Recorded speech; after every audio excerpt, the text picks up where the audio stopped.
Le reflet dans le miroir de l'ascenseur privé lui renvoya l'image d'un homme impeccable dans son costume italien taillé sur mesure. Jacques Dubois ajusta sa cravate de soie grise, un geste mécanique répété chaque matin avant d'entamer une nouvelle journée au sein de l'empire qu'il avait bâti. La Patek Philippe à son poignet indiquait précisément 6h45, ni une minute plus tôt, ni une minute plus tard.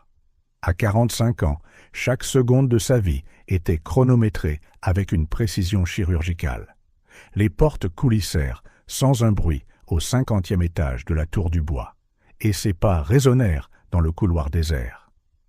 Il était toujours le premier arrivé, le dernier parti. Le claquement sec de ses chaussures sur le marbre italien était son unique compagnon à cette heure, ce qu'il préférait. Le bâtiment lui-même semblait s'éveiller à son arrivée, les lumières s'allumant automatiquement sur son passage, comme reconnaissant leur maître. Monsieur Dubois. Michel, son assistante depuis 5 ans, était déjà à son bureau. Elle était la seule à avoir tenu aussi longtemps, principalement parce qu'elle comprenait que l'efficacité était la seule monnaie qu'il valorisait.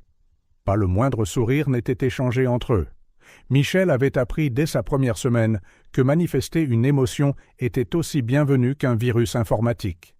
L'agenda. Le mot sortit comme un ordre alors qu'il se dirigeait droit vers son bureau.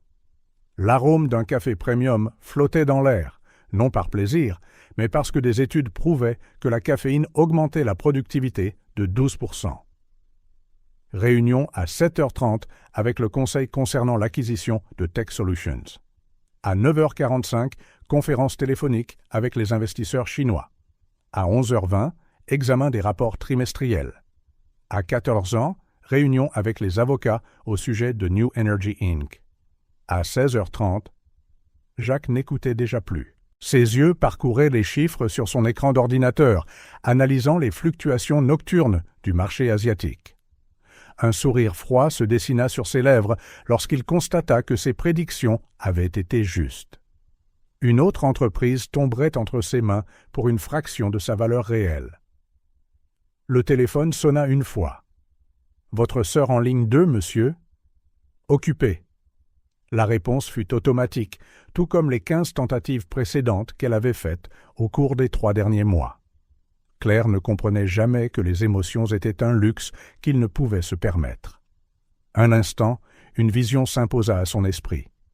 Une petite fille, avec des couettes, lui tenant la main, alors qu'ils regardaient tous deux le cercueil de leurs parents être descendu en terre.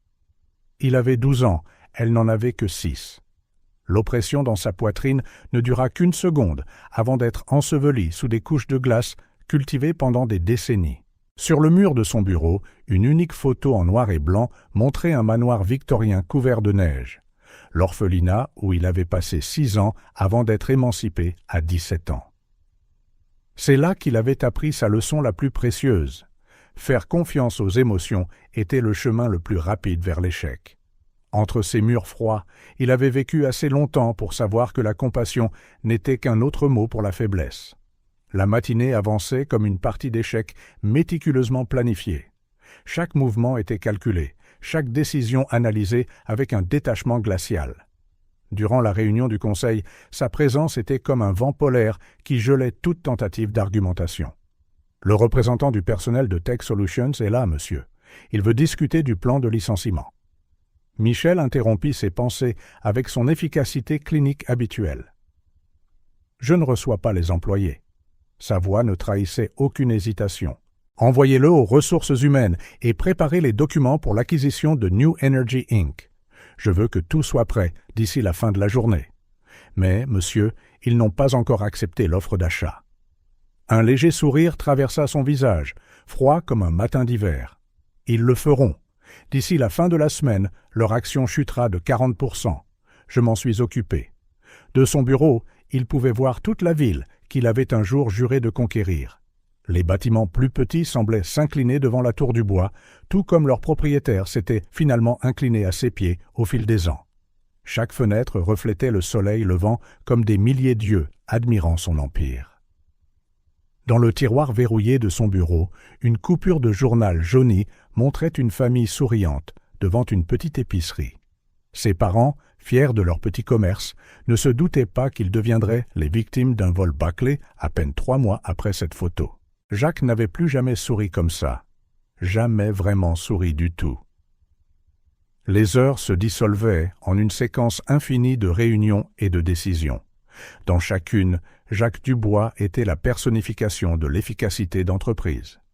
Il n'y avait pas de place pour l'hésitation ou la pitié dans le monde qu'il avait choisi d'habiter.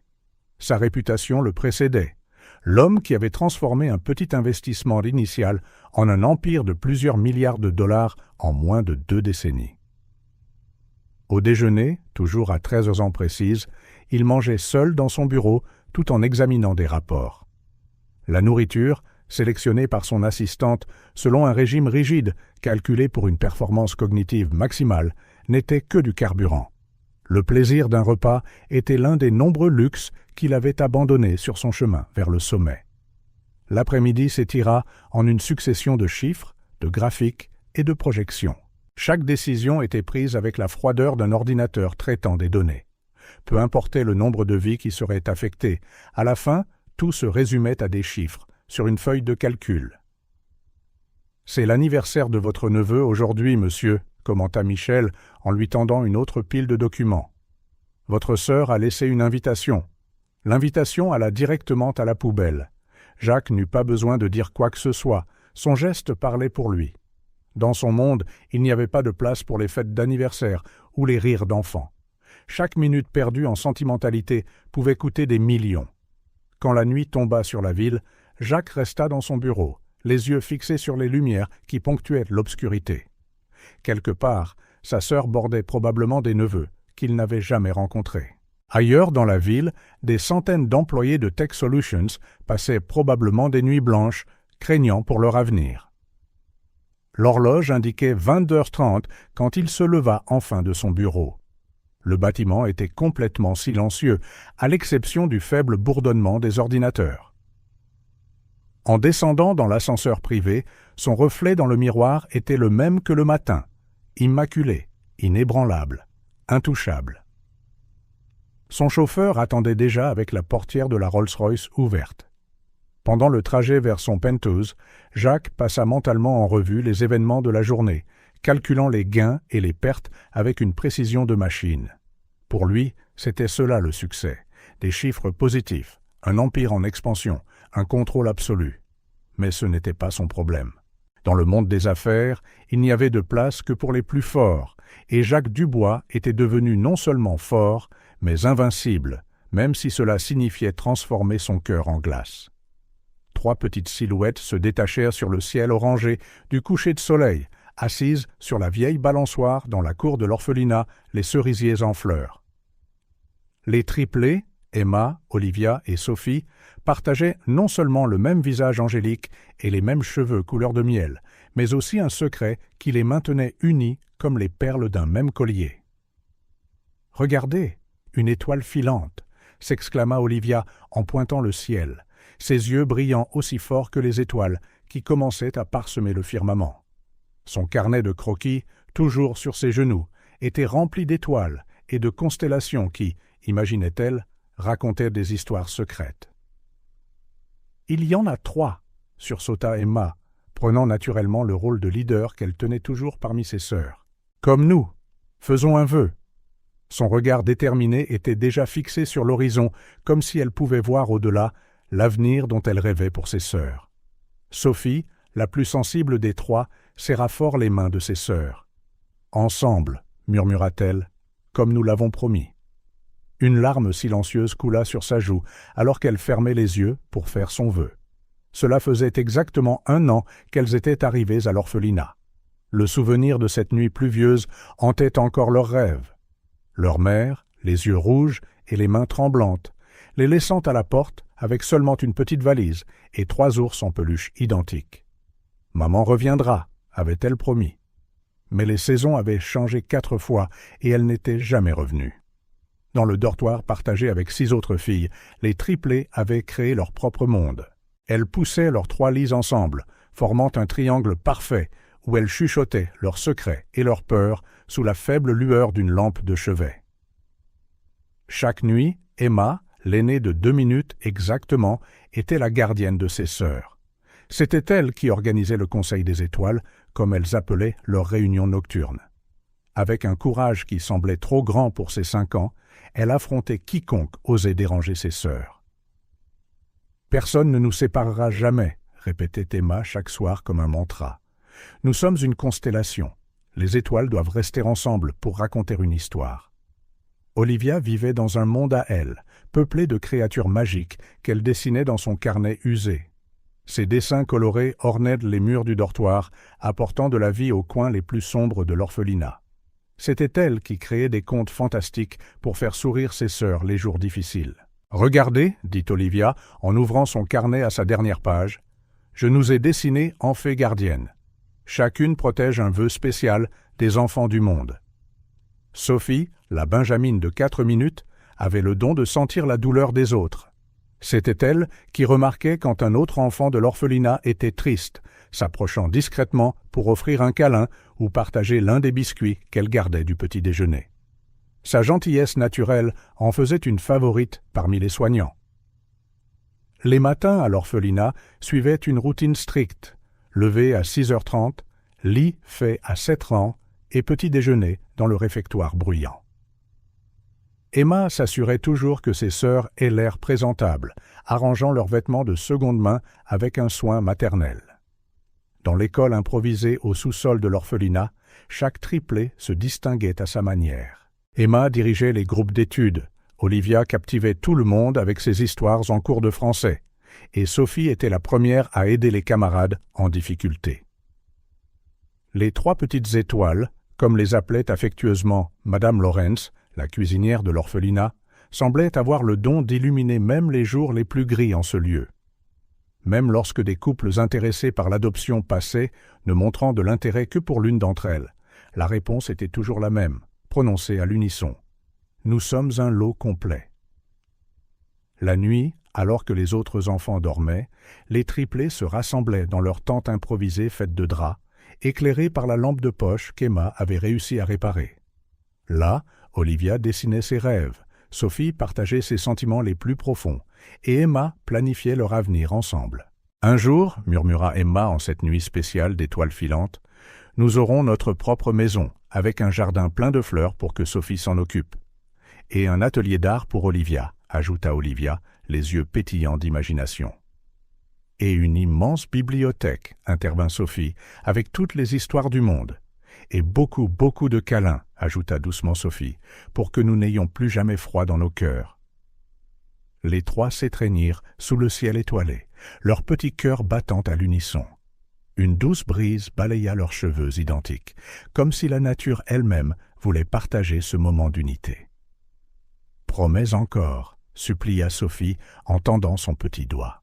« Nous promettons d'être toujours une », répondirent-elles en chœur, leurs doigts entrelacés comme les racines d'un arbre ancien. Dans le dortoir silencieux, bien après que toutes les lumières se soient éteintes, 3 petites étoiles continuaient de briller.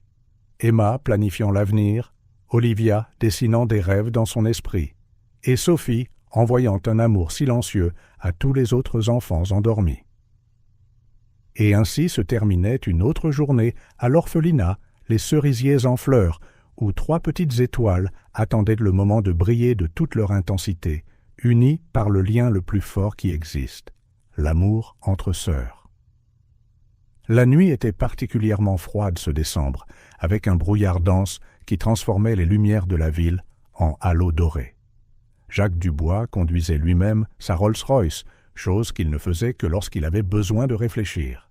Le contrat de New Energy Inc. était pratiquement conclu, une autre victoire pour son empire. Mais quelque chose le dérangeait, un sentiment étrange qu'il ne pouvait nommer. C'est alors que 3 petites ombres apparurent soudainement devant sa voiture. Les pneus crissèrent sur la chaussée mouillée alors qu'il freinait brutalement. La voiture dérapa, s'arrêtant à quelques centimètres de 3 filles identiques, blotties les unes contre les autres au milieu de la rue, leurs yeux écarquillés comme des biches surprises par des phares. Mais qu'est-ce que... Jacques sortit de la voiture, la colère bouillonnante en lui. Le brouillard enveloppait la scène comme un voile fantomatique, et un instant, il crut halluciner. 3 visages parfaitement identiques le fixaient, un curieux mélange de peur et de défi dans leurs expressions. « C'est ma faute », dit celle du milieu, s'avançant de manière protectrice devant les autres. « J'ai dit qu'on pouvait traverser. » Sa petite voix portait une force surprenante. Jacques remarqua leur sac à dos usé, leurs vêtements bien trop fins pour cette période de l'année, et la façon dont elles se tenaient ensemble, comme un minuscule cercle défensif. Des fugueuses. Son instinct des affaires se trompait rarement. « Où sont vos parents ?» demanda-t-il, sa voix plus tranchante qu'il ne l'aurait voulu, résonnant dans la rue déserte.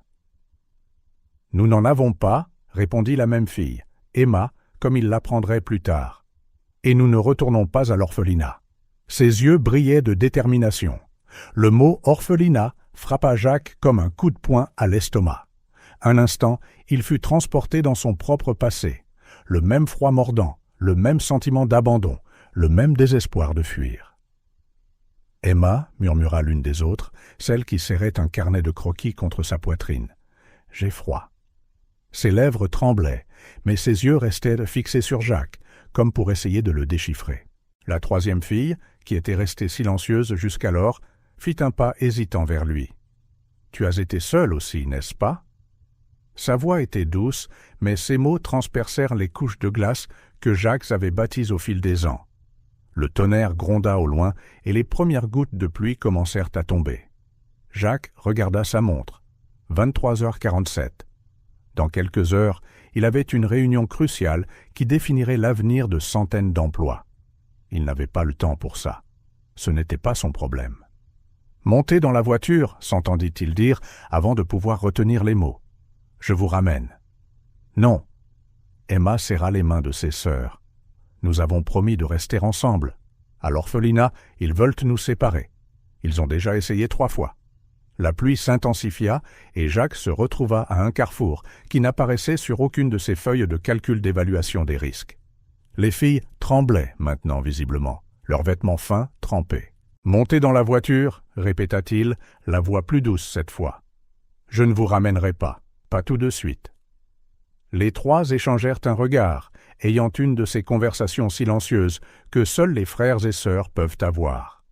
C'est la fille au carnet de croquis qui bougea la première, entraînant les autres avec elle.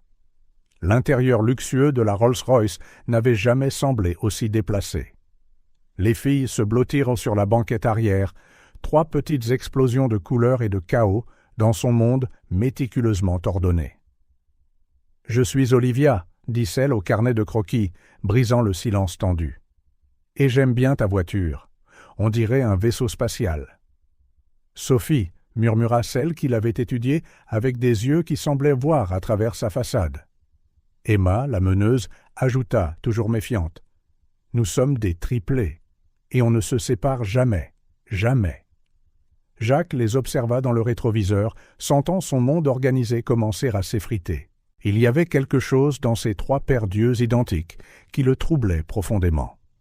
Peut-être la détermination d'Emma, si semblable à la sienne à cet âge. Ou la créativité rêveuse dans les yeux d'Olivia, lui rappelant des rêves oubliés depuis longtemps. Ou pire, la compréhension silencieuse dans le regard de Sophie, comme si elle pouvait voir à travers les murs qu'il avait construits autour de son cœur. « Monsieur », la voix de Sophie coupa ses pensées. « Votre cravate est de travers. » Instinctivement, la main de Jacques se porta à sa cravate, un geste qu'il répétait des dizaines de fois par jour. Mais cette fois, il se sentit étrangement exposé. « Tu as une maison ?» demanda Olivia, griffonnant déjà quelque chose dans son carnet trempé par la pluie. « Avec un jardin ?»« Un penthouse », répondit-il sèchement, se demandant pourquoi il répondait même. « Comme une tour de princesse ?» Les yeux d'Olivia pétillèrent. « Pas de princesse !» rétorqua Jacques, mais sa voix manquait de sa froideur habituelle. Emma resta silencieuse, mais ses yeux vifs étudiaient chaque mouvement de Jacques, chaque détail de la voiture, comme si elle élaborait un plan dans son esprit. Le téléphone de Jacques vibra. Probablement Michel avec des détails de dernière minute sur la réunion du lendemain matin. Pour la première fois de sa vie d'adulte, il ne répondit pas immédiatement. La pluie continuait de tomber à l'extérieur, créant un rideau qui isolait ce moment du reste du monde. Jacques Dubois, L'homme qui avait bâti un empire sur des décisions froides et calculées se retrouva à faire quelque chose de totalement irrationnel. Il conduisait vers son penthouse, emmenant avec lui 3 petites fugueuses qui venaient de percuter son monde parfaitement ordonné. À l'arrière, Olivia dormait déjà, son carnet de croquis serré contre sa poitrine. Sophie luttait contre le sommeil, ses paupières lourdes s'ouvrant et se fermant comme des étoiles scintillantes. Seule Emma restait éveillée, veillant sur ses sœurs comme une petite sentinelle. Jacques ajusta le rétroviseur, et un instant, son regard croisa celui d'Emma. C'était comme regarder dans un miroir qui ne reflétait pas son moi présent, mais son passé. Toute la détermination, toute la douleur, tout le besoin de protéger ceux qu'il aimait. Et pour la première fois depuis des décennies, il sentit une minuscule fissure se former à la surface glacée de son cœur. La décision de ramener les filles à l'orphelinat fut prise après une nuit blanche dans son penthouse. Jacques resta dans son bureau, tandis que les 3 dormaient dans la chambre d'amis jamais utilisée. Le son lointain de leur respiration douce semblait résonner dans les couloirs vides, troublant le silence méticuleusement cultivé de sa forteresse. 3 fois pendant la nuit, il se retrouva à marcher jusqu'à leur porte, juste pour vérifier si elles étaient toujours là, un comportement qu'il ne pouvait expliquer rationnellement. « Pourquoi tu vis seul dans un endroit si grand ?» La question d'Olivia au petit déjeuner le prit au dépourvu. Les 3 étaient assises à sa table de salle à manger, également jamais utilisée, mangeant des céréales que sa gouvernante avait achetées en hâte. Le soleil du matin se déversait par les hautes fenêtres, illuminant 3 paires d'yeux curieux qui semblaient absorber toute la formalité de la pièce. « Parce que j'aime le silence », répondit-il sèchement, consultant ses emails sur son téléphone, essayant de maintenir sa routine habituelle. « Mais trop de silence, ça fait un écho dans le cœur, non ?» demanda doucement Sophie, ses grands yeux le fixant avec une intensité troublante. Jacques baissa son téléphone, se sentant étrangement exposé. « Les cœurs ne font pas d'écho. »« Si, ils en font, » insista Olivia, dessinant quelque chose sur une serviette en papier. « Regarde, j'ai dessiné le tien. Il a tellement d'espace vide qu'il fait un écho. Et ici, elle pointa un coin du dessin. C'est là où les sourires pourraient vivre, mais tout est recouvert de glace. Le dessin montrait un cœur géant, à l'intérieur d'une tour, étonnamment précis pour une enfant de 5 ans. Jacques plia la serviette et la mit dans la poche de son costume, un geste qu'il ne comprit pas lui-même. Ses mains, si stables pour signer des contrats de plusieurs millions, tremblaient légèrement. Emma observait tout en silence, ses yeux perçants notant chaque mouvement, chaque hésitation. « Tu as peur ?» déclara-t-elle soudainement. « Je n'ai peur de rien », répondit Jacques automatiquement, bien que sa voix parût moins convaincante qu'il ne l'aurait souhaité. « Si, tu as peur », persista Emma. « Peur de nous aimer. » La Rolls-Royce s'arrêta devant l'orphelinat Les Cerisiers en fleurs peu après. Le bâtiment de style victorien se dressait contre le ciel gris comme un fantôme du propre passé de Jacques. Il frissonna involontairement. Combien d'orphelinats se ressemblaient-ils exactement? Le même portail en fer, les mêmes hautes fenêtres, la même gaieté forcée essayant de cacher la solitude. « On ne veut pas entrer, » dit Emma, sa petite main agrippant fermement celle de ses sœurs. Le soleil d'hiver projetait 3 petites ombres parfaitement alignées sur le sol. « Vous n'avez pas le choix, » répondit Jacques, mais sa voix trahissait une hésitation à laquelle il n'était pas habitué. Ses yeux parcouraient le bâtiment, remarquant chaque détail nécessitant une réparation. La gouttière desserrée, les taches d'humidité sur les murs, la balançoire rouillée dans la cour. « Tu avais notre âge quand tu étais seul ?» La question de Sophie le frappa comme un coup à l'estomac. « 12 ans, » répondit-il avant de pouvoir se retenir. « J'étais plus âgé que vous. »« Alors tu comprends ?» Emma le regarda intensément. « Tu comprends pourquoi on ne peut pas les laisser nous séparer. Tu avais quelqu'un pour te tenir la main ?» La question résonna dans son esprit, ramenant des souvenirs qu'il avait essayé de garder enfermés. Sa sœur Claire, si petite à l'époque, emmenée par une autre famille pendant qu'il criait, promettant qu'il la retrouverait. Jacques regarda plus attentivement l'orphelinat. La cour, bien qu'entretenue, montrait des signes de ressources limitées. Les vieilles fenêtres laissaient passer le froid et certaines tuiles du toit devaient être remplacées. Son œil exercé d'homme d'affaires calcula automatiquement le coût d'une rénovation complète. Dans la cour de récréation, d'autres enfants commencèrent à apparaître, leurs yeux curieux fixés sur la voiture de luxe et l'homme impeccablement vêtu. Une femme d'âge moyen se précipita hors de la porte principale, portant un tablier blanc taché de peinture colorée. « Mes petites étoiles !» Elle serra les 3 filles dans ses bras, et Jacques remarqua comment elles se détendirent dans son étreinte. « Nous étions si inquiets. »« Où étiez-vous ? » ?»« Je les ai trouvées dans la rue, » s'entendit dire Jacques. « J'ai pensé qu'il valait mieux les ramener. » Ses mains cherchèrent inconsciemment la serviette dans sa poche. La femme le regarda avec un mélange de gratitude et de curiosité. « Je suis Madame Lorrain, la soignante. »« Et vous êtes ?»« Dubois. Jacques Dubois. » Le nom déclencha une lueur de reconnaissance dans ses yeux. Le Jacques Dubois de Dubois. Entreprise, Madame Lorrain parut momentanément impressionnée, mais reporta rapidement son attention sur les filles. « Allez, entrons. Il fait froid dehors. » « Non ?» Emma s'agrippa à la jambe de Jacques, le surprenant. La chaleur de son petit corps contre le tissu fin de son pantalon de costume provoqua une sensation étrange, presque douloureuse. « Tu nous promets qu'ils ne nous sépareront pas ?» Jacques sentit quelque chose d'étrange dans sa poitrine, une sensation qu'il n'avait pas éprouvée depuis des décennies. « Que voulez-vous dire par séparer ?» Madame Lorrain soupira, l'inquiétude évidente dans ses yeux fatigués. « Il y a un couple intéressé par l'adoption, mais ils ne peuvent prendre qu'une seule des filles. Nous avons essayé d'expliquer, elles sont inséparables, mais... impossible. » Le mot sortit de la bouche de Jacques avec une force surprenante. Ce sont des triplés. Ses mains se serrèrent en poing, un geste qu'il réservait habituellement aux négociations difficiles. Malheureusement, Monsieur Dubois, tout le monde n'a pas les moyens de... « Combien ?» s'entendit-il demander, sa voix prenant le ton qu'il utilisait pour les affaires. « Pardon ? Combien cela coûterait-il de les garder toutes les 3 ensemble ? Rénovation, soins, éducation. » Son cerveau calculait déjà des chiffres, transformant l'émotion en quelque chose qu'il pouvait gérer. Des affaires. Madame Lorrain cligna des yeux, confuse. « Eh bien, nous avons toujours besoin de dons, mais... » Jacques sortit son téléphone, ignorant les dizaines de messages non lus. « Michel, annulez mes rendez-vous de ce matin et contactez notre équipe de responsabilité sociale d'entreprise. Je veux une évaluation complète des besoins de l'orphelinat, les cerisiers en fleurs.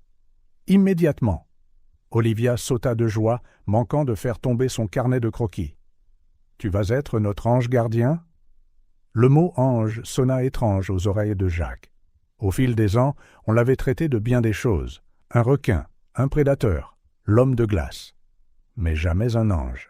Le titre semblait trop beau, trop lourd pour quelqu'un comme lui. « Je m'assure juste que vous ayez ce dont vous avez besoin, » dit-il, en redressant sa cravate dans un geste nerveux qu'il n'avait pas fait depuis des années. Sophie s'approcha, prenant doucement sa main. Son contact était chaud, contrastant avec la froideur qu'il portait en lui. « Ton cœur bat plus vite, » dit-elle simplement. La glace commence à fondre. Jacques retira sa main, troublé. Il devait partir, retourner à son monde de chiffres et de contrats où il n'y avait pas de place pour les émotions. Mais quelque chose le retenait. Peut-être le regard déterminé d'Emma, si semblable au sien, ou l'étincelle imaginative d'Olivia, ou l'intuition dérangeante de Sophie.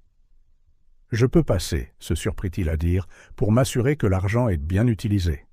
C'était une excuse, et pour la première fois de sa vie d'adulte, il se fichait que ses intentions soient transparentes.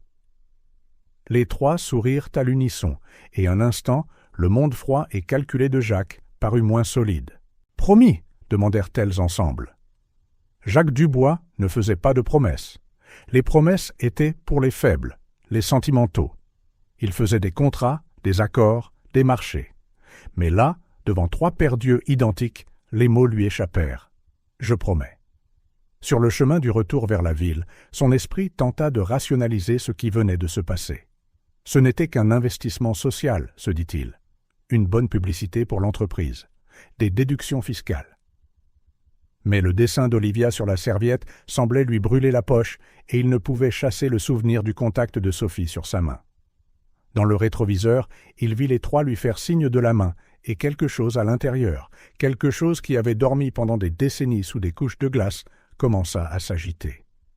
Pour la première fois depuis des décennies, Jacques Dubois ressentit de la peur. Pas le genre mesuré dans les feuilles de calcul de risque, mais une peur plus profonde, plus primitive.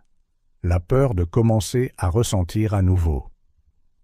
Les visites à l'orphelinat devinrent une partie de la routine de Jacques, bien qu'il refusât de se l'admettre. Il trouvait toujours une excuse professionnelle, superviser les rénovations, vérifier l'allocation des ressources ou tenir des réunions avec les administrateurs. Mais ses yeux cherchaient invariablement 3 petites silhouettes identiques dès son arrivée. « Es-tu heureux ?» demanda un jour Emma lors d'une de ses visites, alors qu'il se penchait sur des feuilles de calcul de coûts dans le bureau de la directrice. Elle était assise en face de lui, ses jambes se balançant d'une chaise trop grande pour elle. « Je suis un homme qui a réussi », répondit-il automatiquement, sans lever les yeux des chiffres. « Ce n'est pas ce que j'ai demandé. » La fermeté de sa voix le fit relever la tête. « Est-ce que le succès te fait sourire à l'intérieur aussi ?» Jacques fronça les sourcils, déstabilisé par la question. Il réalisa qu'il ne connaissait pas la réponse. Quand avait-il ressenti pour la dernière fois quelque chose qui ressemblait à un bonheur authentique ? « J'ai tout ce dont j'ai besoin, » détourna-t-il, retournant à ses papiers. « Sauf des sourires, » persista Emma, « et des câlins, et des histoires avant de dormir, et du chocolat chaud les jours de pluie. » Elle pencha la tête, l'étudiant. « As-tu peur de vouloir ces choses ?» Avant qu'il ne puisse répondre, Olivia fit irruption dans la pièce, son carnet de croquis serré contre sa poitrine, comme d'habitude. « J'ai fini !» annonça-t-elle triomphalement, courant vers Jacques. « Fini quoi ?» demanda-t-il, secrètement soulagé par l'interruption de l'interrogatoire d'Emma. « Ton portrait, mais pas celui que tu es maintenant. Le vrai, sans le masque de glace. » Jacques prit le dessin avec des mains hésitantes. Sur le papier, un homme qui lui ressemblait vaguement souriait, un sourire large et authentique qui atteignait ses yeux. De petites étoiles dansaient autour de lui, et son costume habituel était remplacé par des vêtements décontractés. « Je ne ressemble pas à ça, » dit-il, mais sa voix vacilla légèrement. « Pas encore ?» sourit Olivia. « Mais tu le seras. Sophie dit que ça commence déjà. » Comme invoquée par son nom, la 3e triplée entra dans la pièce. Mais quelque chose n'allait pas. Son visage habituellement rose était pâle et elle chancelait légèrement. « Sophie !» Jacques se leva d'un bond, la rattrapant juste au moment où elle trébuchait. « J'ai chaud » murmura-t-elle, les yeux fiévreux. « Et le monde tourne. » Pour la première fois depuis des années, Jacques Dubois agit sans calculer les conséquences. Il prit Sophie dans ses bras, choqué par sa petite taille et sa fragilité. « Madame Laurent !» appela-t-il, sa voix trahissant son inquiétude. « Elle a besoin d'un médecin. »« La clinique la plus proche n'ouvre que demain, » dit Madame Lawrence en se précipitant. Inacceptable. Jacques se dirigeait déjà vers la porte, Sophie en sécurité dans ses bras. Emma et Olivia le suivirent comme de petites ombres. « Je l'emmène au meilleur hôpital de la ville. » Dans la voiture, Sophie posa sa tête contre sa poitrine et Jacques sentit quelque chose d'étrange, un instinct de protection qu'ils ne se connaissaient pas. Emma et Olivia tenaient les mains de leur sœur, formant un cercle d'amour qui, d'une manière inexplicable, l'incluait. « Tu as peur ?» demanda doucement Sophie, même dans sa fièvre, sentant les émotions des autres. « Non » mentit-il, surpris de trouver ses mains tremblantes sur le volant. À l'hôpital, son influence ouvrit toutes les portes. En quelques minutes, Sophie était examinée par le meilleur pédiatre de la ville. Jacques attendit dans le couloir, incapable de se concentrer sur son travail pour la première fois de sa vie d'adulte. « Tu sembles différent, » dit Emma, ne le quittant jamais des yeux. « Comment ça ? Ta cravate est de travers depuis une demi-heure et tu ne l'as pas remarqué. » Jacques porta instinctivement la main à sa cravate, mais s'arrêta à mi-chemin, réalisant qu'elle avait raison. Quand exactement ses priorités avaient-elles commencé à changer ? Assise par terre, Olivia dessinait furieusement dans son carnet. « Je dessine la maladie qui s'en va, expliqua-t-elle, plein de couleurs joyeuses pour chasser la fièvre. 3 heures plus tard, quand le médecin annonça que ce n'était qu'une mauvaise grippe et que Sophie irait bien, Jacques sentit quelque chose d'inhabituel sur son visage. Olivia laissa échapper un hoquet de surprise. « Tu souris ?» Un vrai sourire. Jacques toucha ses propres lèvres, stupéfait. Il ne se souvenait pas de la dernière fois où il avait souri sans motif professionnel. Le lendemain, son assistante Michel remarqua des changements subtils. Le patron, qui n'était jamais en retard, arriva avec 10 minutes de retard. Sa cravate préférée fut remplacée par une avec de minuscules étoiles, un cadeau que les triplés avaient choisi à la boutique de l'hôpital. Et, encore plus surprenant, il demanda des nouvelles de son fils pour la première fois en 5 ans. Dans la salle du conseil, les cadres échangèrent des regards perplexes lorsque Jacques suggéra d'ajouter une crèche au nouveau projet de bâtiment d'entreprise. Lors d'une négociation particulièrement tendue, il choqua tout le monde en considérant l'impact familial des licenciements avant de prendre une décision. Ce soir-là, dans son penthouse, Jacques se surprit à regarder les étoiles pour la première fois depuis des décennies. Le dessin d'Olivia était encadré sur son bureau, pas celui qu'il utilisait pour le travail, mais un nouveau, placé près de la fenêtre où la lumière du soleil pouvait l'atteindre. Son téléphone vibra avec un message de Madame Lawrence, une photo des triplés endormis, Sophie au milieu, ses sœurs la protégeant comme toujours. Sous la photo, un texte. « Elles ont demandé après vous. » Jacques Dubois, l'homme qui avait bâti son empire sur les chiffres et la froideur, se surprit à sourire à nouveau. Dans sa poitrine, où il n'y avait autrefois que de la glace, de petites graines de changement commençaient à germer. Il prit son téléphone et, pour la première fois en des mois, appela sa sœur, Claire. « On peut parler ?» Sa voix semblait différente, même pour lui. De tout. À l'autre bout du fil, sa sœur eut un son de surprise. Quelque part au fond de son esprit, Jacques entendit la voix de Sophie. « Tu vois, la glace fond vraiment. » Et pour la première fois de sa vie d'adulte, cette possibilité ne lui faisait plus si peur. Jacques fixa la pile de documents sur son bureau, avec une expression que ses cadres connaissaient bien. Le regard d'un prédateur qui vient de trouver une proie blessée. Les chiffres ne mentaient pas. L'orphelinat, les cerisiers en fleurs sombraient dans les dettes. 3 mois, au plus, avant qu'ils ne doivent fermer leurs portes. Michel, sa voix brisa le silence de son bureau. « Apportez-moi les rapports complets de l'orphelinat des 5 dernières années. Tout, dons, dépenses, salaires. » Ses yeux parcoururent les lignes de chiffres rouges, tandis que son esprit calculateur se mettait en marche. Le bâtiment lui-même valait une fortune. Emplacement de choix, grand terrain. N'importe quel promoteur paierait des millions pour le transformer en appartement de luxe. « Qu'est-ce que tu regardes ?» La voix d'Emma le surprit. Elle se tenait à la porte, une petite silhouette déterminée dans une robe de seconde main. « Comment es-tu » Jacques fronça les sourcils, confus par sa présence. « Madame Laurence nous a amenés pour te dire merci d'avoir réparé la balançoire, » expliqua-t-elle en s'approchant de son bureau. Ses yeux vifs tombèrent sur les documents. Ces chiffres ont l'air tristes. Instinctivement, Jacques couvrit les papiers. « Comment le saurais-tu » ? Parce que tu as le même visage que lorsque Sophie était malade. Emma pencha la tête, l'étudiant. Est-ce que l'orphelinat est malade aussi? Avant qu'il ne puisse répondre, Olivia et Sophie entrèrent en courant, leurs visages rayonnants de joie enfantine.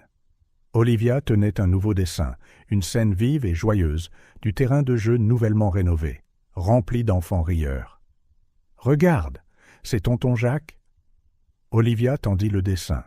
C'était la première fois que l'une d'elles l'appelait ainsi, et quelque chose dans sa poitrine se serra.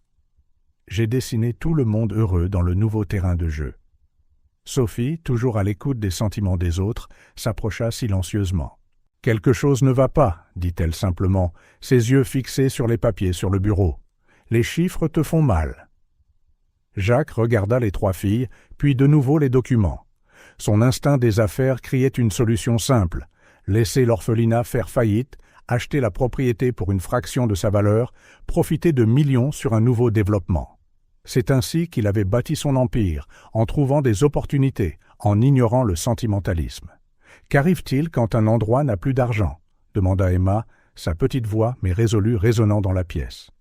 Il ferme, répondit-il automatiquement, des années de froideur commerciale condensées en un seul mot. Le silence qui suivit fut assourdissant. Olivia serra plus fort son carnet de croquis, comme s'il pouvait la protéger. Sophie prit les mains de sa sœur. Emma garda son regard fixé sur Jacques, ses yeux reflétant une compréhension au-delà de son âge. « Et où vont les enfants » insista Emma. « Dans d'autres orphelinats, » répondit Jacques, sa voix vacillant. « Ils seraient probablement séparés, en fonction des places disponibles. »« Comme toi et ta sœur » demanda doucement Sophie. La question frappa durement Jacques. Les souvenirs de son enfance affluèrent. Les cris de Claire alors qu'on l'emmenait, des années de solitude, la glace qui avait commencé à se former dans son cœur ce jour-là. Discrètement, Olivia commença à dessiner au dos d'un des rapports financiers. Sur les chiffres rouges, 3 petites étoiles prirent forme, reliées par des lignes dorées. « Les étoiles ne peuvent pas rester seules », expliqua-t-elle en dessinant. « Elles doivent former des constellations pour raconter des histoires. » Jacques regarda son téléphone. Il avait 3 réunions importantes cet après-midi, des accords valant des millions. Puis il regarda les triplés, 3 petites étoiles qui avaient, d'une manière ou d'une autre, commencé à faire fondre la glace dans son cœur. « Michel !» appela-t-il à nouveau son assistante, un ton dans la voix qu'elle n'avait jamais entendu.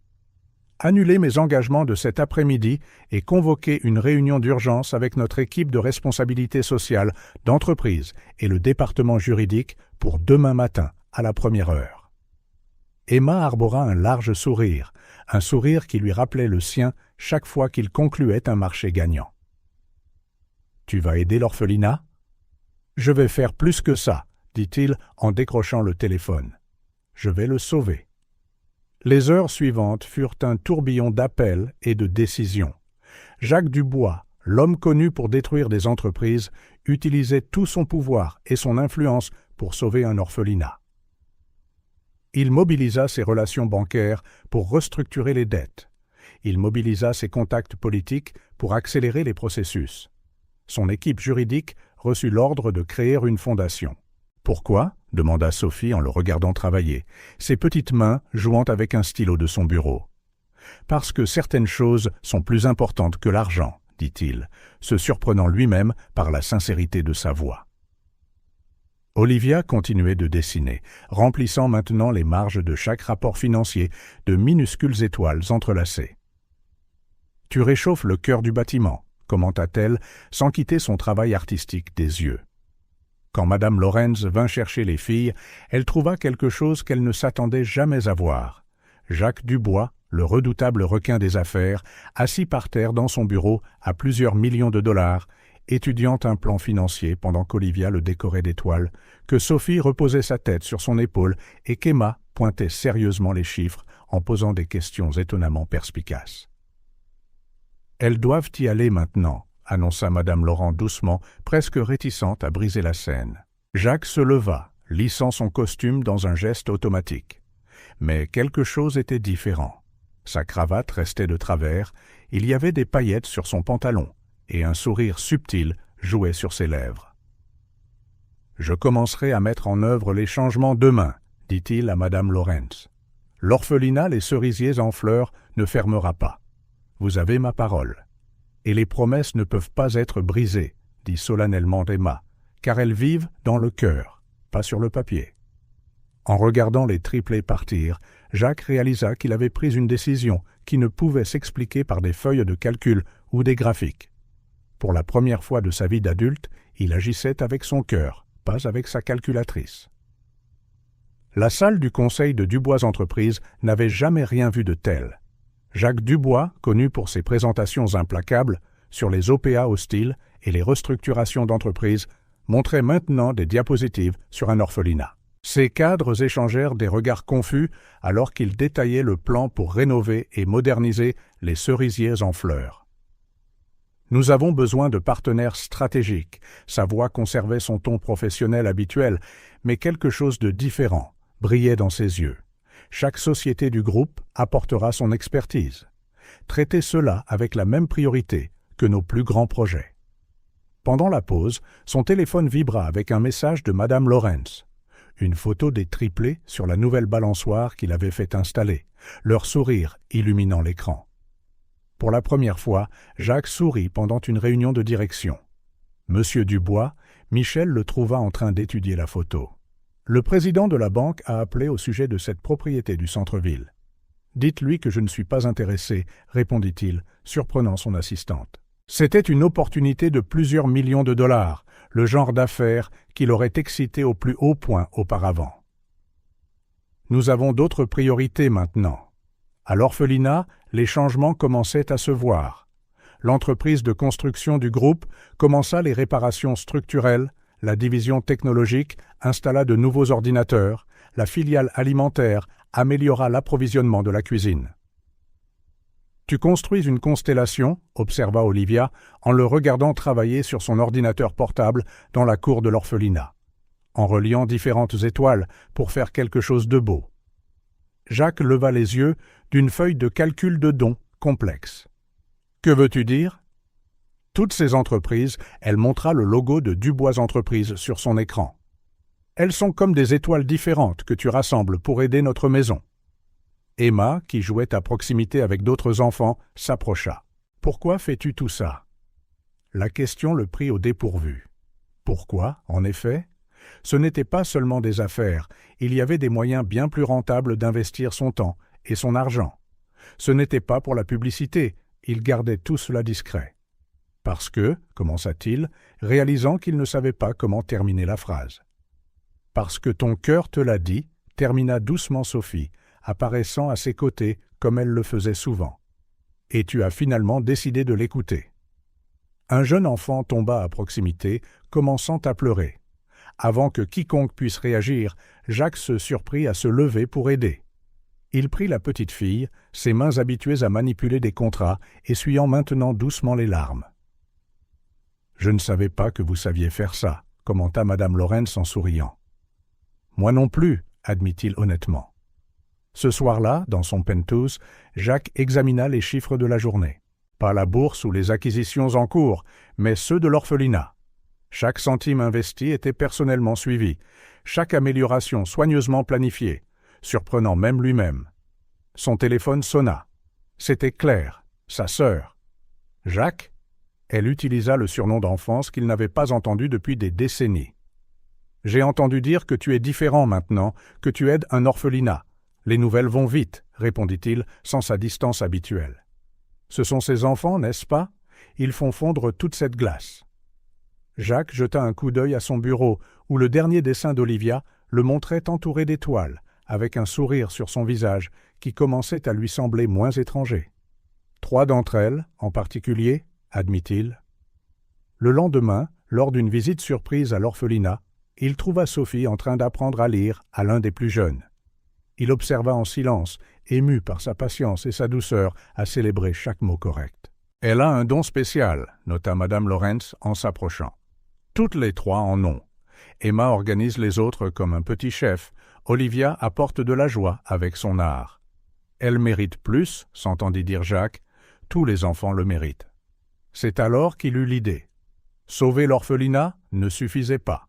Il devait en faire un modèle. Il attrapa son téléphone, ignorant qu'il était plus de 21 heures. « Michel, préparez une proposition pour étendre le projet. Je veux créer un fonds pour l'éducation, des bourses, une couverture médicale complète, et planifier des réunions avec d'autres orphelinats de la ville. Nous allons reproduire ce modèle. »« Maintenant ?» demanda son assistante, surprise par l'appel tardif.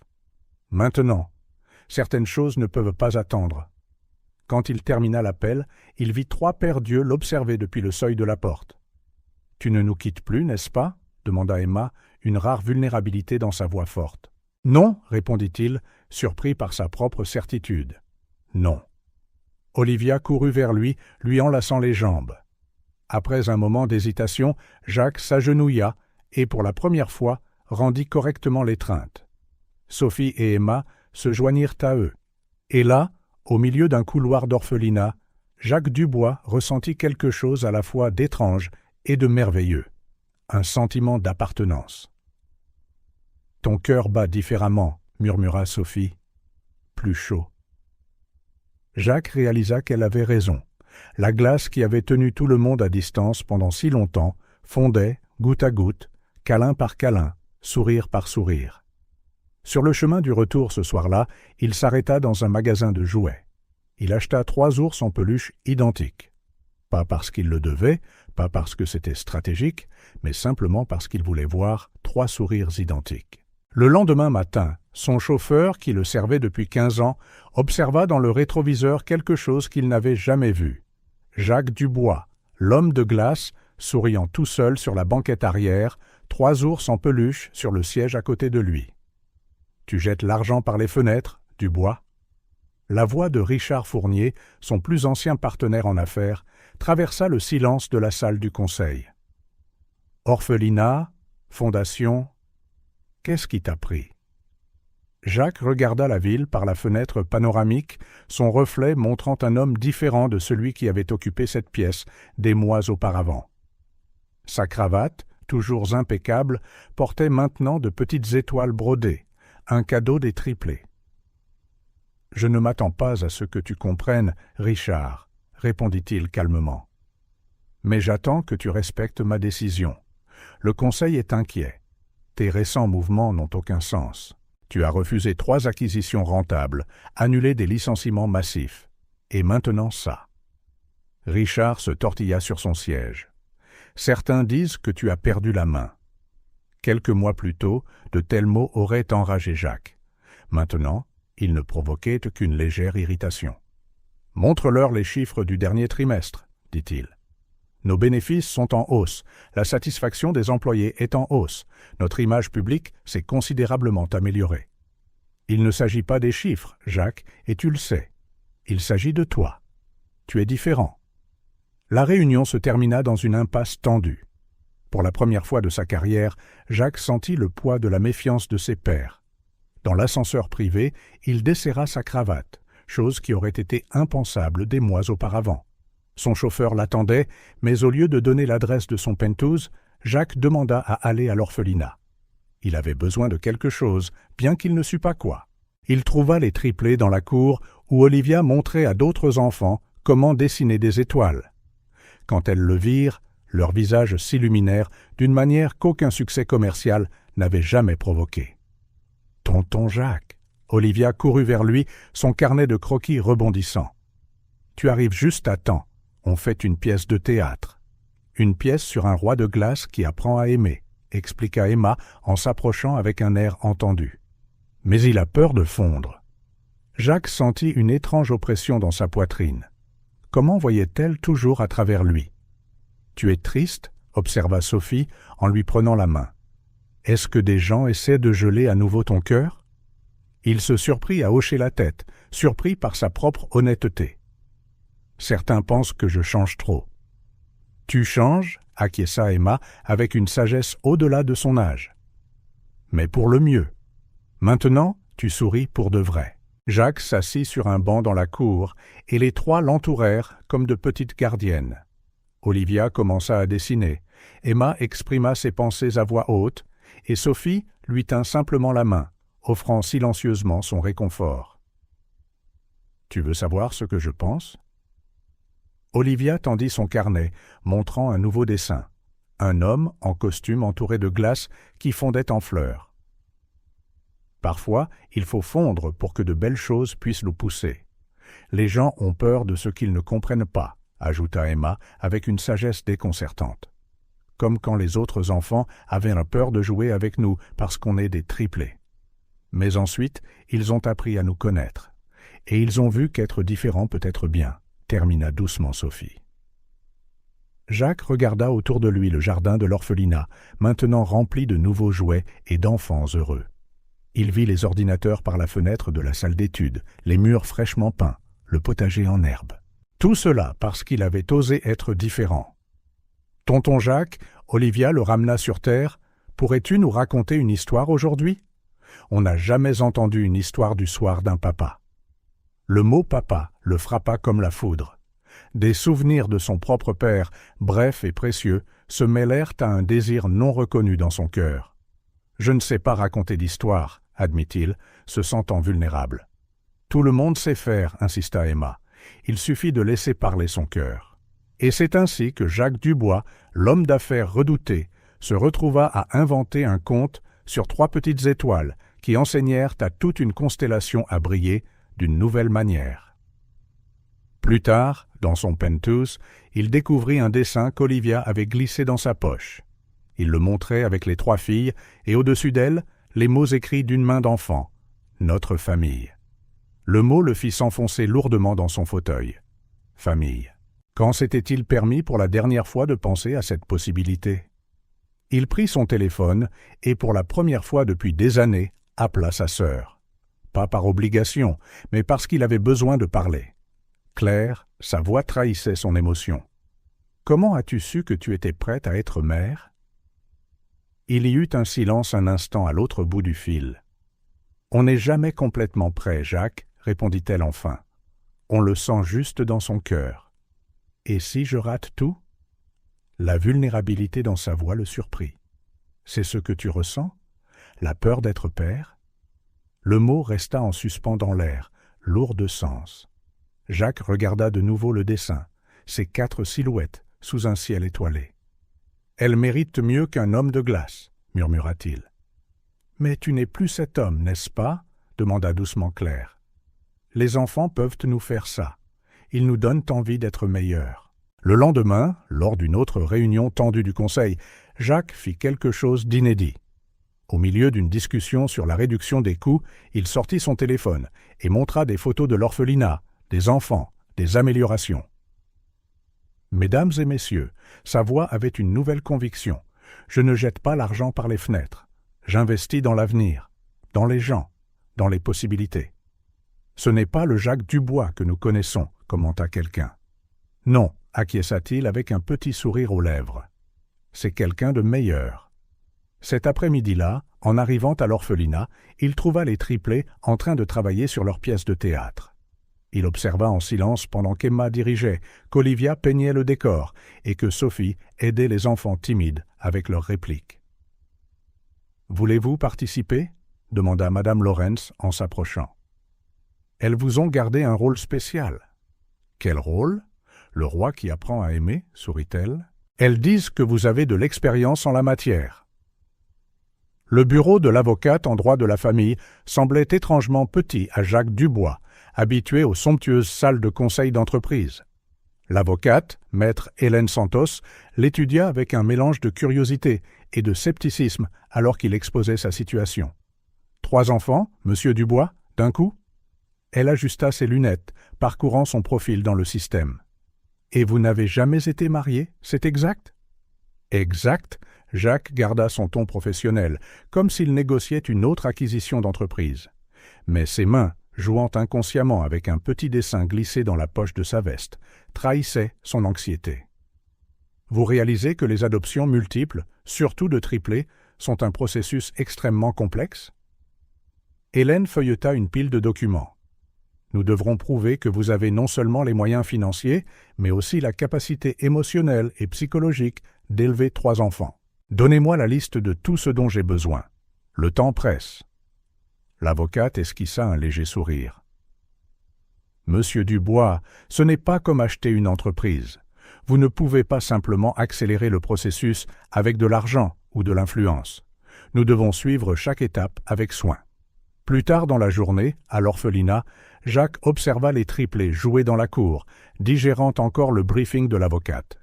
La liste des exigences était longue. Évaluation psychologique, visites à domicile, entretien, cours de parentalité, changement à sa résidence. « Tu es inquiet ?» observa Sophie en s'approchant discrètement, comme toujours. « Ton cœur fait des bruits d'orage. » Jacques la regarda, surpris. Il n'avait pas encore parlé aux filles de ses projets, craignant de susciter de faux espoirs. « Comment sais-tu toujours ?»« Parce que maintenant, tu nous laisses voir, » répondit-elle simplement, s'asseyant à côté de lui. Emma et Olivia se joignirent bientôt à elle, comme attirées par un appel silencieux. Olivia tendit un nouveau dessin, cette fois 4 silhouettes devant un grand bâtiment. « C'est ta maison, expliqua-t-elle en pointant du doigt. Mais elle est plus colorée maintenant et il y a plus de sourires. « Les filles, commença Jacques, sa voix plus douce qu'elle ne l'avait jamais été dans aucune négociation. J'ai besoin de vous demander quelque chose d'important. » Emma se redressa, toujours prête à mener. « C'est à propos de nous séparer ?»« Non, répondit-il rapidement. Jamais. C'est le contraire. » Elles le regardèrent toutes attentivement, leurs yeux identiques fixés sur lui avec une intensité qui fit battre son cœur nouvellement dégelé. Et si... Il hésita, cherchant les mots justes. Et si nous devenions une famille, officiellement? Le silence qui suivit fut assourdissant. Olivia laissa tomber son carnet de croquis. Sophie serra la main d'Emma. « Tu veux être notre papa ?» demanda finalement Emma, sa voix petite mais ferme. Oui, le mot sortit plus facilement qu'il ne s'y attendait. Mais c'est compliqué. Il y a beaucoup de règles, beaucoup de paperasse. Comme quand tu as sauvé l'orphelinat, l'interrompit Emma, la compréhension brillant dans ses yeux. Quelque chose comme ça, mais en plus difficile. Et ça prendra plus de temps. Mais tu n'abandonneras pas, n'est-ce pas ? Demanda Olivia, ouvrant déjà son carnet pour un nouveau dessin. Parce que la famille, c'est pour toujours, n'est-ce pas ?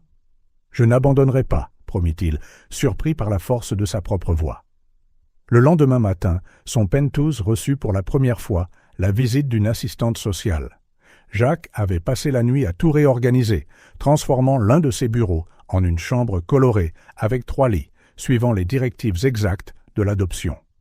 « Monsieur Dubois, » dit l'assistante sociale, Madame Rodriguez, en inspectant l'appartement d'un œil vif. « Pourquoi avez-vous décidé d'adopter, et pourquoi 3 enfants ?» Jacques fit une pause devant la fenêtre, regardant la ville qu'il avait un jour juré de conquérir. Maintenant, ses ambitions semblaient si différentes. « Je n'ai pas choisi 3 enfants, » répondit-il honnêtement. « Ce sont elles qui m'ont choisi.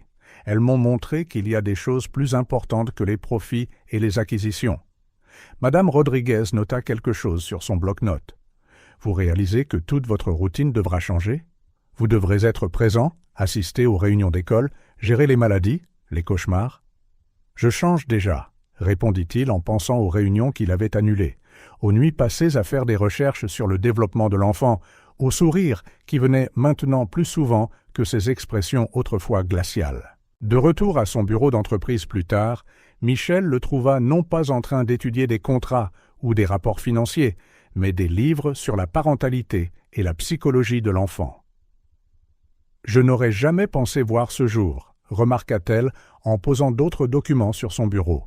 « Moi non plus, » admit Jacques, signant les papiers sans quitter des yeux le livre sur les traumatismes de l'enfance. « Organiser une réunion avec les RH. Je dois discuter des politiques de congé parental et des horaires flexibles. » Le processus avançait lentement. Chaque étape apportait de nouveaux défis, de nouveaux formulaires, de nouveaux entretiens.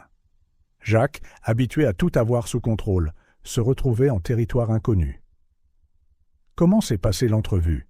demanda Claire au téléphone après sa 2e séance avec le psychologue désigné par le tribunal. « Différente, » dit-il en desserrant sa cravate.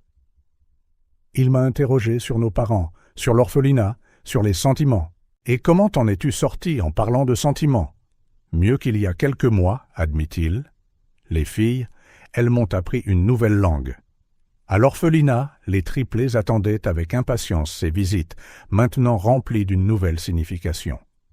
Olivia commença un livre de famille avec des dessins de l'avenir qu'elle imaginait. Emma fit des listes de règles et de promesses, sa façon de créer une structure. Sophie, avec sa sensibilité unique, semblait sentir chaque émotion que Jacques essayait de cacher.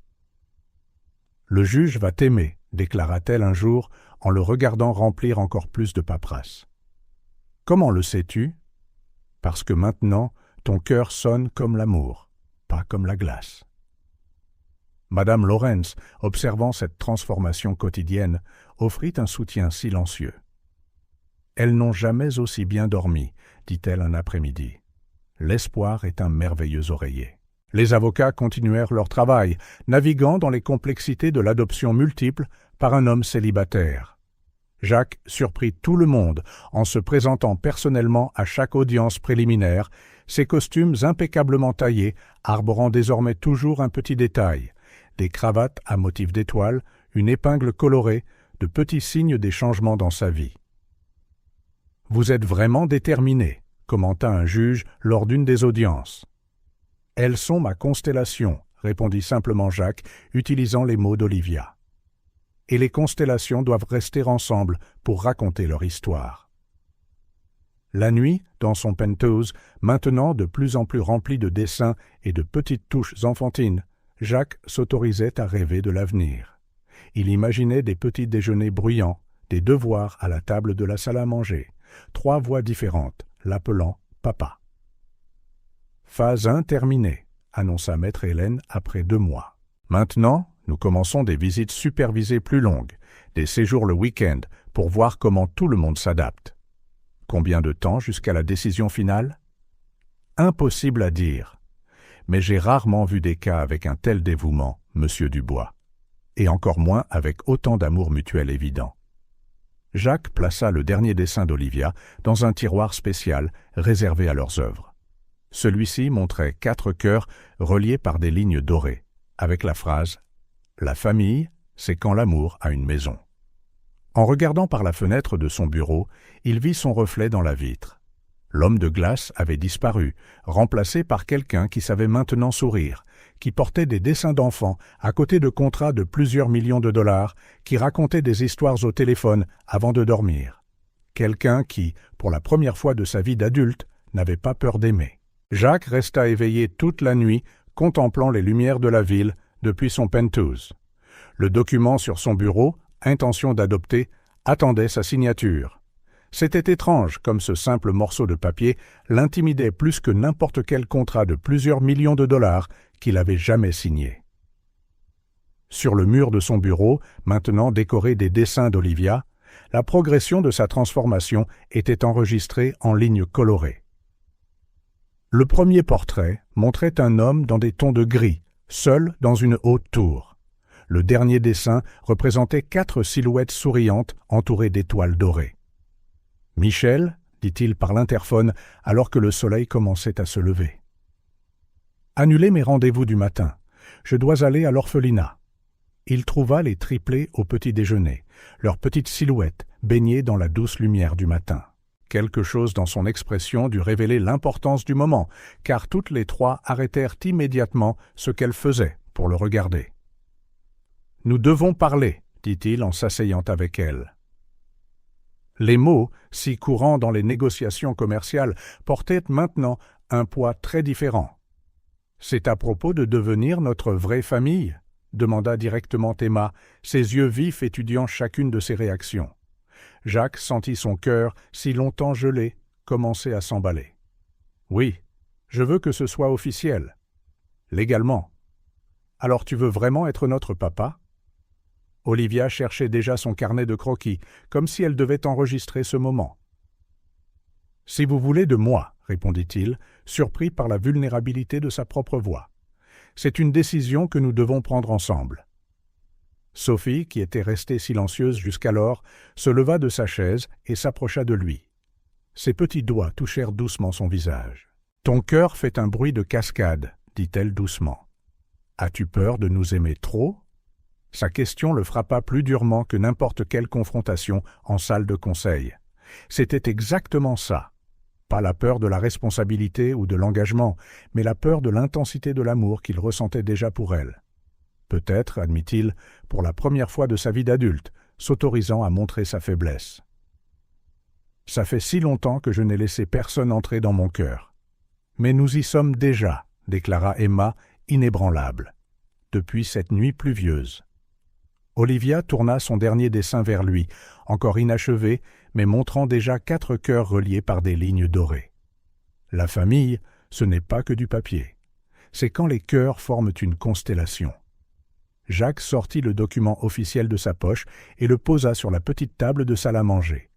Les lettres formelles semblaient déplacées dans ce décor de rires d'enfants et d'odeurs de chocolat chaud. « Si je signe ça, » expliqua-t-il en essayant de garder sa voix stable, « je dis au juge que je veux être votre père. Officiellement. Pour toujours. » « Pour toujours, c'est long, » réfléchit Emma avec une maturité au-delà de son âge. Es-tu sûr que tu ne te lasseras pas de nous, ou que le silence ne te manquera pas, ajouta Olivia.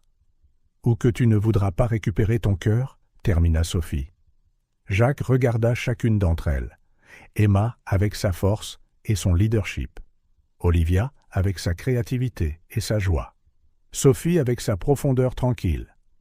Comment pouvait-il expliquer qu'elle ne prenait pas de place dans son cœur, mais qu'elle le ramenait plutôt à la vie? Quand j'ai perdu mes parents, commença-t-il, surpris de sa propre volonté de partager, j'ai promis de ne plus jamais laisser personne s'approcher autant. J'ai construit des murs de glace autour de moi, pensant que c'était ainsi que je resterais en sécurité. Les trois le regardèrent attentivement, leurs yeux identiques fixés sur lui. « Mais vous, continua-t-il, la voix vacillante, vous n'avez pas brisé ces murs. Vous avez fait quelque chose de bien plus spécial. Vous avez appris à la glace à fondre, en me montrant qu'il est sûr de ressentir de la chaleur à nouveau. » Olivia commença immédiatement un nouveau croquis, ses crayons dansant sur le papier. Emma prit sa main, la serrant avec une force surprenante pour quelqu'un de si petit. Sophie, avec sa sensibilité unique, posa simplement sa tête sur son épaule. Alors, Jacques prit une profonde inspiration, saisissant son stylo, le même qu'il utilisait pour signer ses plus gros contrats. « M'accepteriez-vous comme votre père, officiellement ? Seulement si tu promets une chose, dit solennellement Emma. « Quoi donc ? Que tu nous laisseras continuer à faire fondre ton cœur, même quand c'est difficile.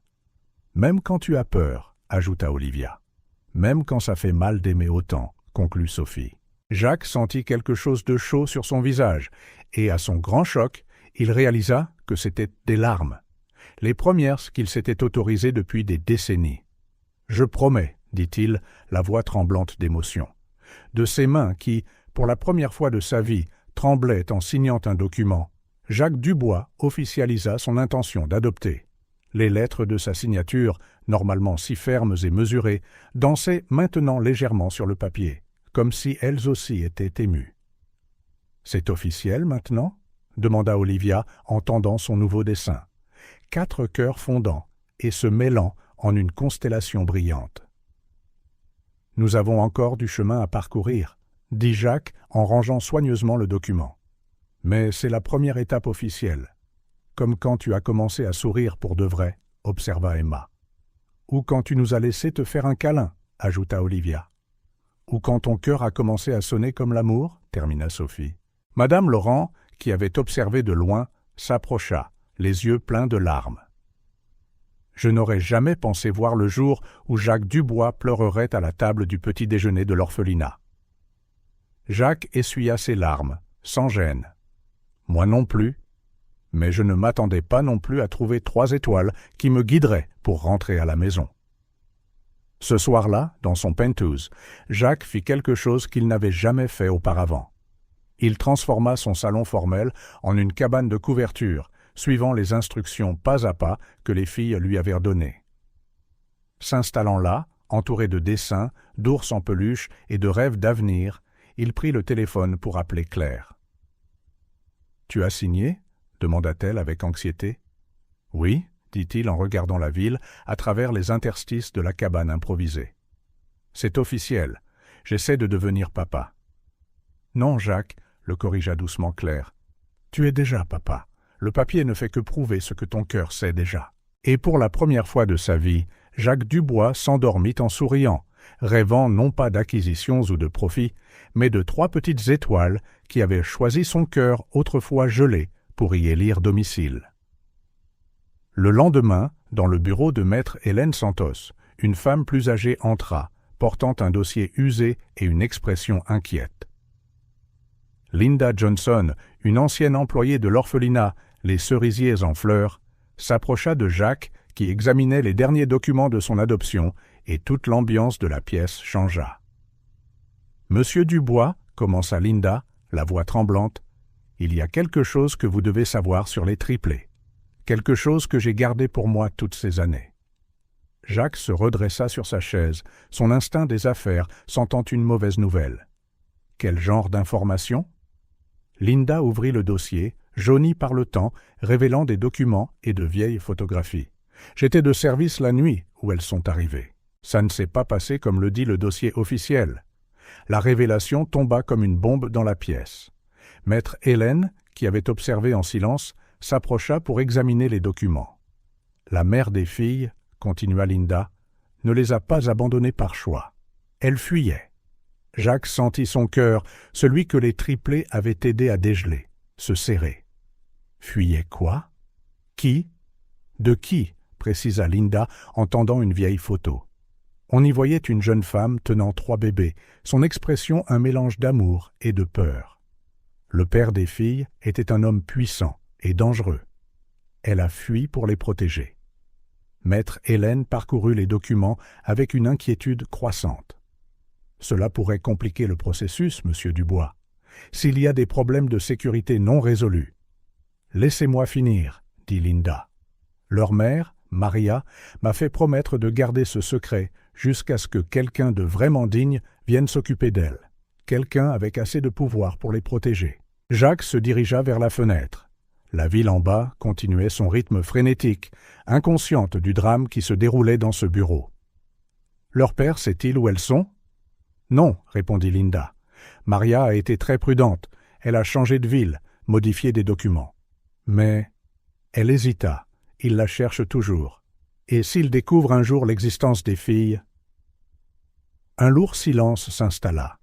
Jacques pensa au triplé, à la détermination féroce d'Emma, à la créativité lumineuse d'Olivia, à la sensibilité profonde de Sophie. Il pensa à la façon dont elles avaient transformé sa vie, faisant fondre la glace de son cœur avec un amour inconditionnel. « Est-ce que cela change votre décision ?» demanda prudemment maître Hélène. Jacques se retourna, son regard tombant sur les documents éparpillés.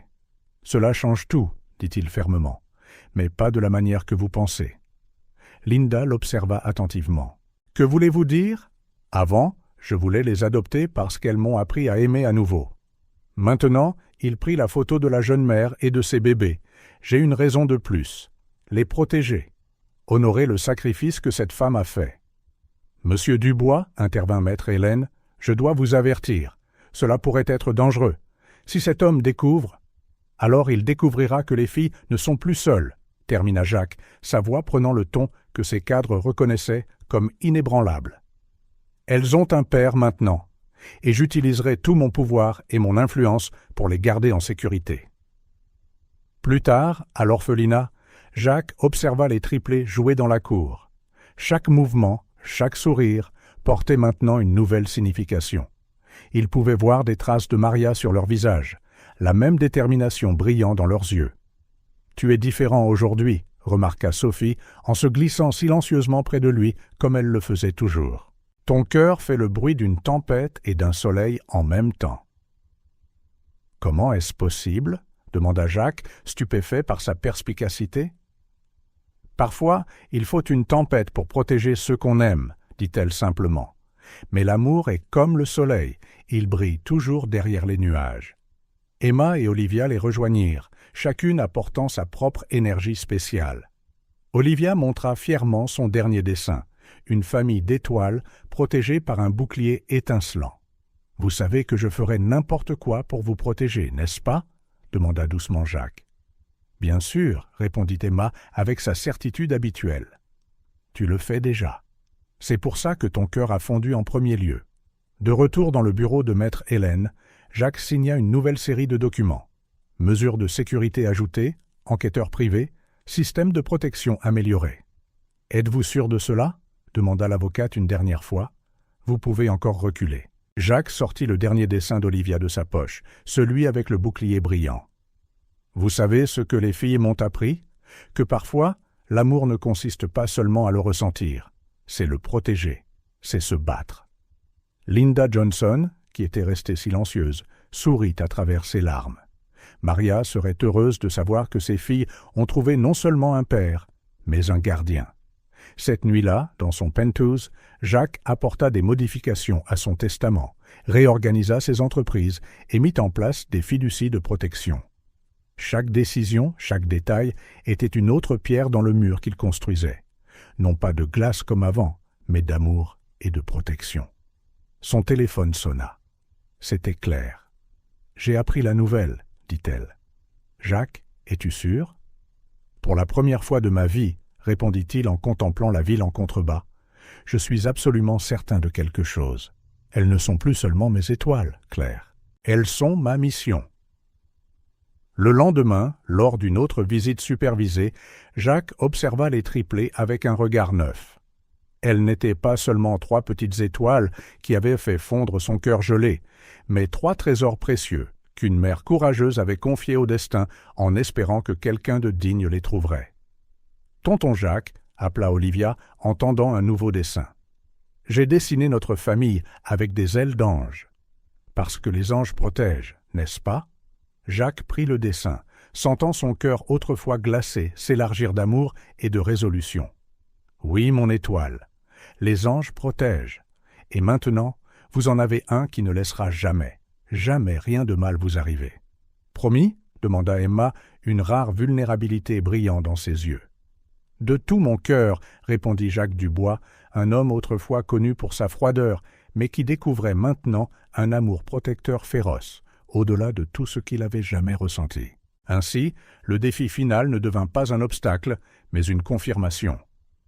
L'homme de glace n'avait pas seulement fondu, il était devenu une forteresse d'amour, déterminé à protéger les 3 petites étoiles qui avaient éclairé son chemin de retour vers l'humanité. Le palais de justice était calme ce jeudi matin. Jacques ajusta sa cravate à motif d'étoile, la même qu'il portait le jour où il avait déclaré son intention d'adopter. À côté de lui, les triplés portèrent des robes assorties d'un bleu ciel doux, choisi par Olivia pour aller avec le ciel où vivent les étoiles. « Nerveux ?» demanda-t-il, ses mains tremblant légèrement en lissant une mèche rebelle des cheveux de Sophie. « Non » répondit Emma avec sa résolution habituelle. « Nous sommes déjà une famille. Le juge va juste dire ce que nos cœurs savent déjà. » Olivia serra son carnet de croquis, maintenant un album complet de leur voyage.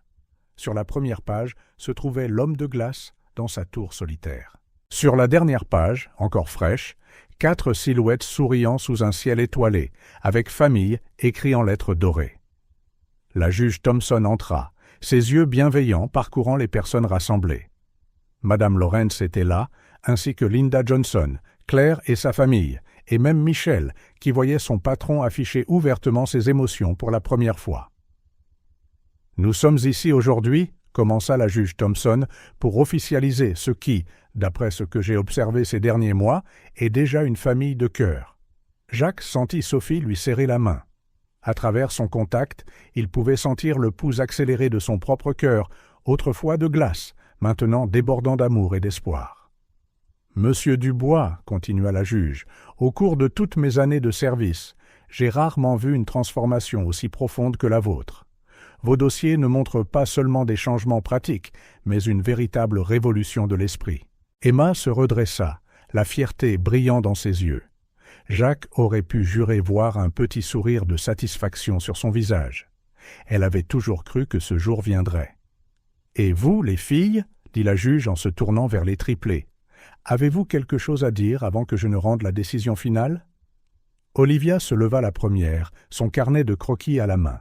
« On a fait un livre, » expliqua-t-elle, sa voix claire, résonnant dans la pièce. « Il montre comment l'amour fait fondre la glace et transforme les gens en étoiles. » Sophie fut la suivante. Son cœur sonne comme l'amour maintenant. Pas comme les tempêtes, pas comme la glace. Juste l'amour. Emma, la dernière à parler, stupéfia tout le monde par sa simplicité.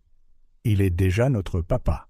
Le papier, c'est juste pour que vous le disiez aussi. » La juge Thompson sourit, saisissant le stylo en or qu'elle réservait aux occasions spéciales.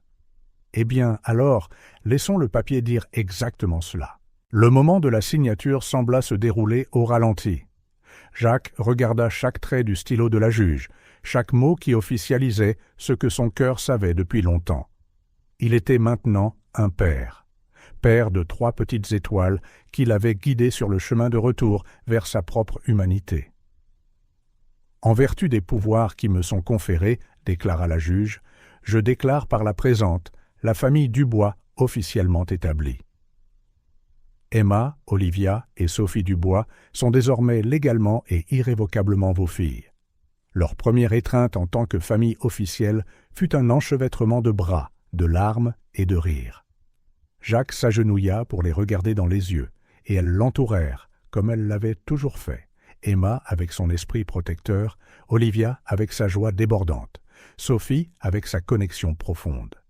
« C'est pour toujours, maintenant ?» demanda Olivia, les larmes tombant sur le dessin qu'elle tenait. « Ça a toujours été pour toujours, » répondit Jacques, la voix épaisse d'émotion. « Depuis cette nuit pluvieuse. » La célébration qui suivit à l'orphelinat. Les cerisiers en fleurs fut un joyeux mélange de fête et de gratitude. Jacques en profita pour annoncer la création de la Fondation Les Trois Étoiles, visant à soutenir les orphelinats et à rationaliser le processus d'adoption. « Parce que chaque enfant mérite la chance de faire fondre le cœur de quelqu'un, » dit-il, suscitant des sourires émus de tout le monde. Madame Lawrence observa la scène, les larmes aux yeux. « Quand elles sont arrivées ici, si petites et effrayées, j'ai prié pour qu'elles trouvent non seulement un foyer, mais un véritable amour. Je suppose que les prières sont parfois exaucées de manière surprenante. » Claire s'approcha de son frère, regardant ses nièces jouer avec les autres enfants. « Tu sais, Jacques, tu as finalement tenu ta promesse ?»« Quelle promesse ? » ?»« De garder ta famille unie. Tu devais juste attendre le bon moment et les bonnes personnes. » Ce soir-là, de retour chez lui, son penthouse étant maintenant vraiment un foyer rempli de dessins, de jouets et d'amour, Jacques se prépara pour la première heure du coucher officiel en tant que père. « Raconte-nous une histoire, » demanda Olivia, déjà installée dans son nouveau lit, dans la chambre que les trois avaient aidé à décorer. « Que diriez-vous de l'histoire de l'homme de glace ?» suggéra-t-il, s'asseyant dans un fauteuil entre les trois lits. « Et des trois étoiles qui l'ont sauvé », ajouta Emma en se blottissant sous sa couverture préférée. Jacques commença le conte, sa voix douce remplissant la pièce.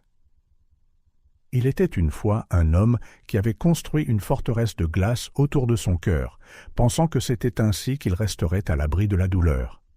Mais il ne savait pas que parfois, il faut ressentir de la douleur pour ressentir l'amour aussi, intervint doucement Sophie. « Exactement, » sourit Jacques en continuant l'histoire. Jusqu'à une nuit où trois petites étoiles tombèrent du ciel, juste devant sa voiture. En racontant leur histoire, Jacques regardait les visages endormis de ses filles. Ses filles. Les mots sonnaient encore comme de la musique dans son esprit. Et l'homme de glace réalisa qu'il n'avait plus besoin de murs, murmura Emma, s'endormant déjà.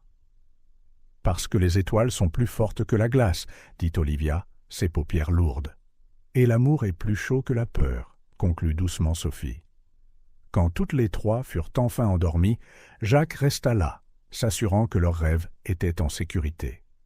Sur le mur de la chambre, une fresque peinte par Olivia montrait une constellation spéciale.